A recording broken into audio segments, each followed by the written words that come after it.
My self doctor Indrajit Dutta, consultant ENT surgeon. अभी मैं Dispur hospital में काम कर रहा हूँ। आज आज थोड़ा गैस्ट्रोएसोफेजियल रिफ्लक्स डिजीज के बारे में थोड़ा जानकारी लेते हैं। और गैस्ट्रोएसोफेजियल रिफ्लक्स डिजीज और उसके आपको व्यायाम करने में इसका कैसा असर पड़ता है, इसके बारे में एक एक दो टिप्स आप लोगों को देना चाहूँगा मैं। गैस्ट्रोएसोफेजियल रिफ्लक्स डिजीज में आपका एसिड रिफ्लक्स होते हैं, जिसमें आपका लक्षण ऐसा होता है कि heart burn and acid reflux. उसके बाद आपका जीआरडी जो बोलते हैं, फ्लैटुलेंस भी हो सकता है। और अभी ऐसा होता है कि बहुत लोग आजकल फिटनेस फ्रीक होते हैं, फिटनेस व्यायाम वगैरह करना चाहते हैं, तो इसीलिए बहुत सारे लोग योगा वगैरह करते हैं, cycling, marathon, rope climbing, mountain climbing, jogging, gymnastic, squats, ये सब बहुत सारे लोग आजकल यंग जनरेशन करने लगते हैं। पर क्या आपके लिए ये सब अच्छे हैं? आपके पेट पेट का जो गट हेल्थ बोलते हैं, गैस्ट्रोएसोफेजियल रिफ्लक्स डिजीज जो बोलते हैं, रिफ्लक्स के लिए कैसा ऐसा क्या क्या व्यायाम है जो आपका रिफ्लक्स को बढ़ा सकते हैं? उसका सिम्टम्स, साइंस, वो जो लक्षण है, ऐसा ऐसा बहुत सारा बीमार है जिसको ये आपका ये जो फिटनेस लेवल में असर कर सकता है। लेकिन देखिए, ऐसा कुछ आपका है। माउंटेन क्लाइंबिंग, रोप, जिम्नास्टिक, स्क्वाट्स, ये सब करने से पेट में हम लोगों का ज्यादातर प्रेशर ज्यादा होता है, और ये प्रेशर ज्यादा होने की वजह से ऐसा होता है कि आपका एसिड रिफ्लक्स, वो आपका एसिड रिफ्लक्स ज्यादा हो सकता है। हाई प्रेशर इन ये सब जो है, ये सब एक्सरसाइज को, व्यायाम को हाई प्रेशर व्यायाम बोलते हैं। तो कभी कभार डॉक्टर लोग सब लोगों को ऐसा रिकमेंड नहीं कर सकते हैं, क्योंकि रिकमेंड करने से कभी कभार अगर आपका गैस्ट्रोएसिडिक रिफ्लेक्स जीआरडी पहले से है, ये सब प्रेशर बढ़ के आपका प्रॉब्लम ज़्यादा भी हो सकता है। ऐसा कुछ डिजीजेस है आपका, जिम्नास्टिक्स वगैरह ज़्यादा करने से ये सब प्रॉब्लम ज़्यादा हो सकता है। ऐसा कुछ और बीमारी है, और ऐसा कुछ प्रैक्टिसेस है जिसको हम लोग बोलते हैं लो प्रेशर एक्सरसाइजेस। जैसे कि आपका लो लेवल का treadmill, fast running, low level का साइकिलिंग, ये सब।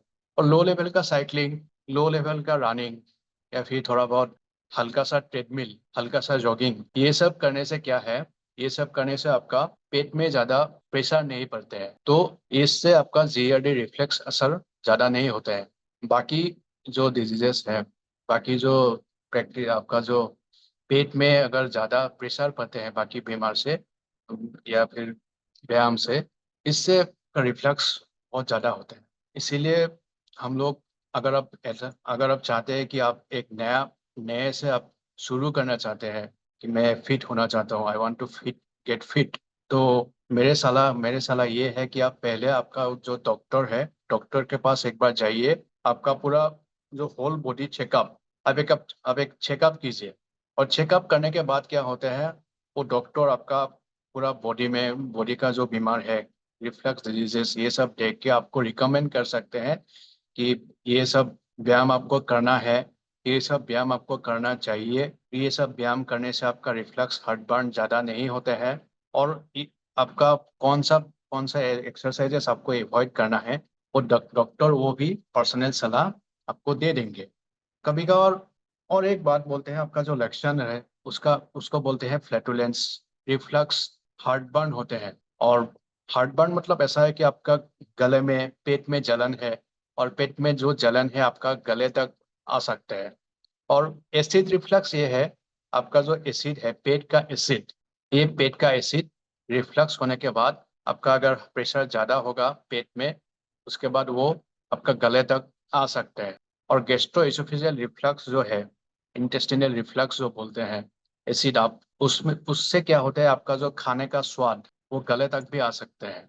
तो टेक होम मैसेज ये है कि अगर आप एक नए से कुछ भी व्यायाम करना चाहते हैं, तो आपको इसका ध्यान रखना चाहिए कि आपका गैस्ट्रोएसोफेजियल रिफ्लक्स, आपका रिफ्लक्स कैसा है। अगर हाई प्रेशर, अगर डॉक्टर आपको बोलेगा कि आपका हाई प्रेशर, तो वो जो व्यायाम है उसको आप कर सकते हैं, तब आप वो सब व्यायाम को कर सकते हैं। इसमें से gymnastics, squats, rock climbing, marathon running, ये सब भी है। और अगर डॉक्टर आपको बोलते हैं कि आपका आपके लिए ये सब व्यायाम ठीक नहीं है, आपको लो प्रेशर ही करना है मेंटेन, तब आपको हल्का सा प्रेशर वाला जो व्यायाम है उसको करना है, जैसे कि आपका slow slow running, slow jogging जो बोलते हैं, हल्का सा ट्रेडमिल जो बोलते हैं, थोड़ा सा माइल्ड हैवी वेट लिफ्टिंग, ये सब करना है।